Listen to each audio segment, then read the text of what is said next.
Hello guys, চলে আসলাম আরও একটি নতুন রেসিপি নিয়ে। আজকে এই রেসিপি মশলা পনির। এই রেসিপিটা তোমরা ফ্রাইড রাইস, পোলাও সব কিছুর সাথে খেতে পারবে, পরোটার সাথেও খেতে পারবে। তো এই রেসিপিটা আমি কী করে বানালাম চলো তোমাদের সাথে শেয়ার করি।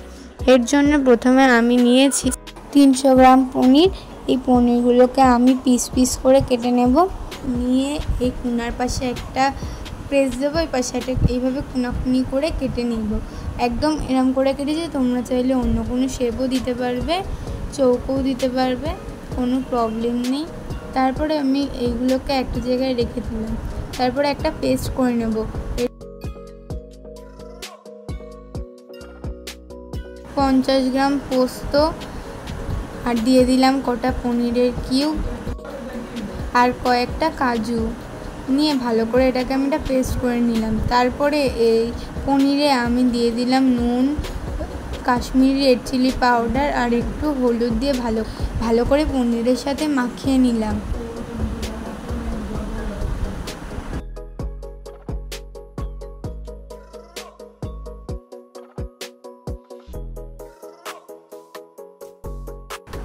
আমার মাখানো হয়ে গেছে। তারপরে একটা কড়াই গরম করে সাদা তেল গরম করে এর মধ্যে এক একটা করে পনিরের কিউব দিয়ে ভালো করে লাল লাল করে ভেজে নেব। একদম বেশি ভাজলে হবে না, আর দেখতে হবে নিচ থেকে যেন পুড়ে না যায়।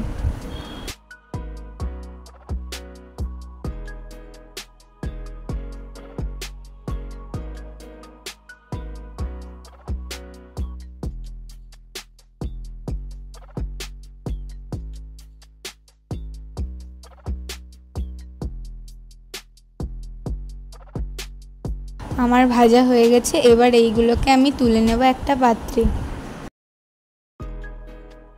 একই কড়াইতে আমি দিয়ে দিলাম একটা শুকনো লঙ্কা, একটা তেজপাতা, আর দিয়ে দিলাম গোটা গরম মশলা যেমন লবঙ্গ, এলাচ, দারচিনি দিয়ে এর মধ্যে দিয়ে দিলাম কাঁচা লঙ্কা, জিরে আর আদা বাটা দিয়ে ভালো করে মশলাটাকে কষিয়ে নিয়ে এর মধ্যে দিয়ে দিলাম কাশ্মীরি রেড চিলি পাউডার রঙের জন্য দিয়ে দিলাম 1 চামচ ধনে গুঁড়ো, 1 চামচ জিরের গুঁড়ো দিয়ে ভালো করে মশলাটাকে কষিয়ে নেব। তারপরে দিয়ে দিলাম এর মধ্যে করে রাখা পেস্ট দিয়ে ভালো করে একটু কষিয়ে নিয়ে তেল ছাড়া অবধি কষিয়ে নিলাম। তারপরে এর মধ্যে দিয়ে দিলাম পেস্ট করে রাখা ওই গায়ে ধুয়ে একটু জল দিয়ে ভালো করে আর একটু কষিয়ে নিলাম। দেখো তেলটা একটু গা দিয়ে ছেড়ে এসছে, তখন এর মধ্যে দিয়ে দিলাম আর একটু জল দিয়ে ভালো করে নেড়ে চেড়ে এর মধ্যে দিয়ে দিলাম পরিমাণ মতো জল দিয়ে একটু স্বাদ অনুযায়ী লবণ ও একটু সামান্য হলুদ গুঁড়ো দিয়ে ভালো করে নেড়ে চেড়ে নিলাম। নিয়ে 10 মিনিট মতো ঢাকা দিয়ে আমি কিছুক্ষণ রান্না হতে দেবো। তারপরে 10 মিনিট পরে গ্রেভিটা অনেকটাই ভালো, গ্রেভিটা গাঢ় হয়ে এসছে। তারপরে এর মধ্যে দিয়ে দিলাম ভেজে রাখা পনিরের কিউবস দিয়ে ভালো করে ঝোলের সাথে মিশিয়ে নিলাম।